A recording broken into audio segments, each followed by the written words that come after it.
So all the enlightened people who've been… How many did you meet? Like I've heard about many. Like, say Krishna or Muhammad or Ram or Christ, Buddha, all the enlightened people who've been on this planet, there is some sort of mention of their birth or death. But when it comes to Shiva, like you say, and I've read that he was self-created. And I often ask you this question, that did he disappear into thin air, and apparently something like that happened. He couldn't even have biological children with any of the women he was married to. Also, he At least you can't blame him for the population. Sadhguru, I'm coming to something very important. There is a theory. I thought population was very important. No. Too. There is a theory that Shiva is alien. See, till now you've been talking about inclusiveness and suddenly you call somebody an alien. No, Sadhguru, there is a theory… I must tell you this, every time I enter United States, at the immigration, I end up standing in that line which says, resident alien. I look around and see I'm the only one who fits the description. Sadhguru, let me finish this question. So there is this theory that… She won't let you go on. No, that everything that humans encounter, whether it's an idea, it's a thought, it's anything that they encounter, it's been transmitted into them through an outer space, an outer being. My favorite director, Christopher Nolan, made this film, Interstellar, which is one of my favorite films, where they are constantly referring to certain beings as they. They are communicating, they are talking to us, they are doing this, but they never really clarified who they were. Like, were they aliens, were they gods, who they were? And Sadhguru, like this, I think I felt it in, like when any creative idea comes to me, it has absolutely no intellectual grounds where I can go back and track it down. It's literally like a mail dropped in my head. It seems like it's from an outside space. This is not a confession. I know it's a confession, but Sadhguru, is it that we are being operated by an external, sort of outside beings? Is it that? Well, people who have no faith in human intelligence are looking up that intelligence will come from somewhere else. What we need to understand is, see, there are certain things which are very significant things in this country which unfortunately this present generation has completely forgotten or very few people are reminded, and the rest of the world, some places they recognize, rest of the places it's not there. What the thing is just this, here we consider things like this. For example, in yoga, we call your spine the center of the universe, we call it Merudanda. That means it's the axis of the universe. What is a universe? Please understand this. Today scientists are admitting it is an endless universe. Forever they said, if you travel this many million light years, you will reach the end of the universe. But now they're admitting it's an endless universe. Forever we've been saying it's an ever-expanding universe. So we said, your spine is the axis of the universe. That sounds ridiculous. Even without putting any load, most people's backs are hurting badly. They can't even walk or run or do anything. If this becomes the axis of the universe, what will happen? Why we are saying this is, see, you know there is a universe or you think there is a universe only by your experience, isn't it so? If you did not experience, if you could not see this, if you could not see like this and feel like this, you wouldn't know there is a universe. Only because of your experience there is a universe. And the center where your experience is being transmitted is through your spine. If we cut a few wires in your spine, you will have no experience even of the body, forget about the universe. So because your ability to experience the universe is rooted and centered in your spine, we are calling your spine as the axis of the universe. Suppose this hall, see now we know the boundaries of this hall. Now we can debate whether this is the center of this hall or that is the center of this hall.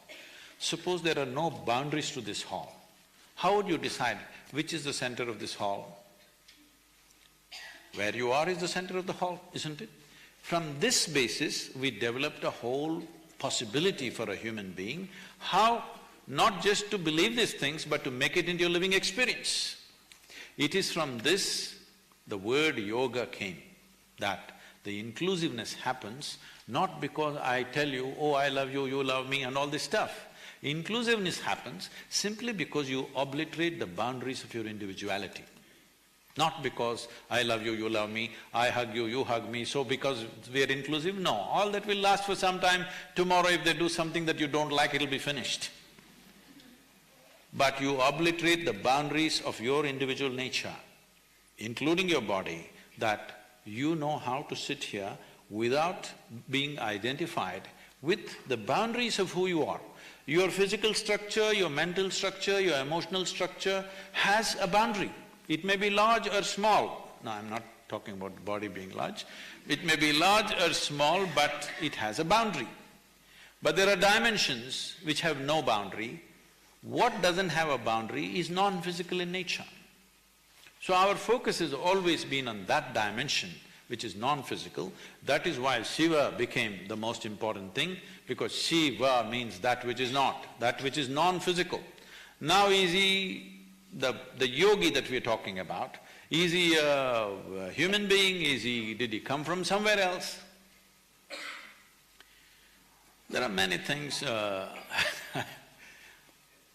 this audience need to be primed for this, because it's a long story you're asking. I'm trying to encapsulate it in 2 minutes, that's dangerous because it'll look silly. There is a book, Arundhati is here,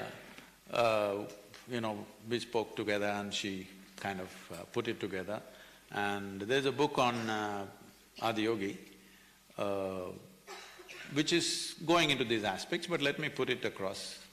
See, there are things, as you said, there is no parentage. When you talk about Shiva, there is no parentage, there is no place of birth, nobody saw him as a young boy to grow up. All the time when we saw him, he was about the same age. And we don't know where he died, such a significant human being even in those times, if he died somewhere, they should have built a temple, they should have built some kind of a monument for him. Nothing like that happened. So there is no birth, there is no death, there is no parentage, there is no siblings, there is no anything to prove that he was here. Does it mean to say we can assume he came from somewhere? Not necessarily.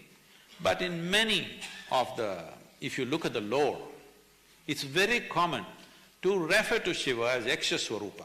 This means, Yakshas means always those kind of beings which are not human, but who's supposed to have existed in the natural environment in this planet, in the forests and other things. Whatever we were referring to, some kind of beings or creatures or whatever you want to call them, who are not human in nature. So many times in the lore, you will see any number of songs and other things talking about Shiva as a Yaksha Swarupa.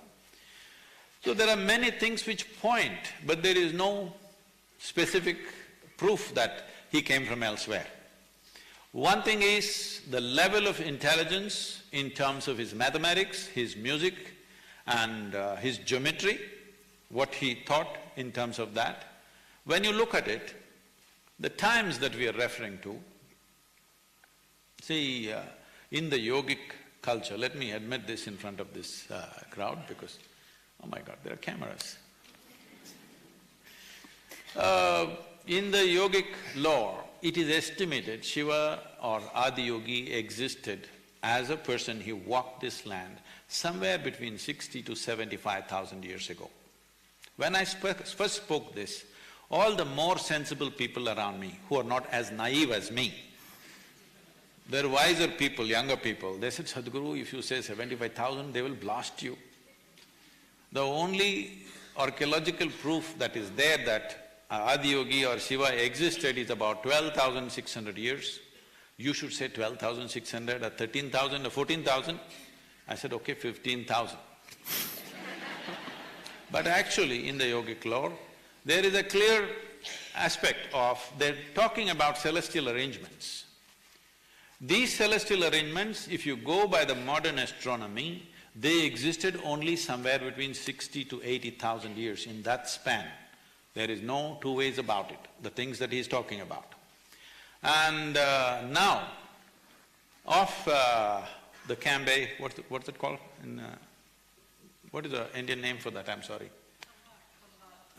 Khambhat, is it? Yeah. Of the Gulf of Khambhat, Now they've done explorations, they actually went there to clean up the plastic. But then they found a city which is 5 square miles. And now international archaeologists especially from Germany and France, they have dated this according to carbon dating process, that it is a minimum of 32,000 years. 32,000 years ago, nowhere on this planet did a city exist. Not just a city did not exist, the idea of a city did not exist. But they had a city which is 5 square miles in size, properly, orderly way of doing things. It's been buried, they're estimating it has gone underwater for about 9,000 years. And similarly, of course, everybody has heard about Dwaraka. There are excavations which unfortunately now is the line of control between India and Pakistan, you can't touch it. If you dig, something else will happen, you will hit the mines. So, there is enough proof today, archaeological proof to say, over 30,000 years ago, there was a civilized society here. Maybe not across the country, but in pockets it existed. So, this dating goes back like this, so I'm just saying over 15,000 years, so that when I travel west also I look sensible. Okay, 15,000, all right. 75,000, they'll resist because their idea of the world is only 3,000 years old. They said everything happened in 6 days and it's only 3,000 years old. Anything beyond 3,000 years is not scientific. This has been the approach, unfortunately. Now slowly they're correcting themselves without looking stupid, but it's utterly stupid. For all these centuries you insisted it's only 3,000 years, now you're slowly extending it because science comes and says something else. You will watch it in the next 50 years, science will come and say, modern science will come and say many things which we have been talking for thousands of years.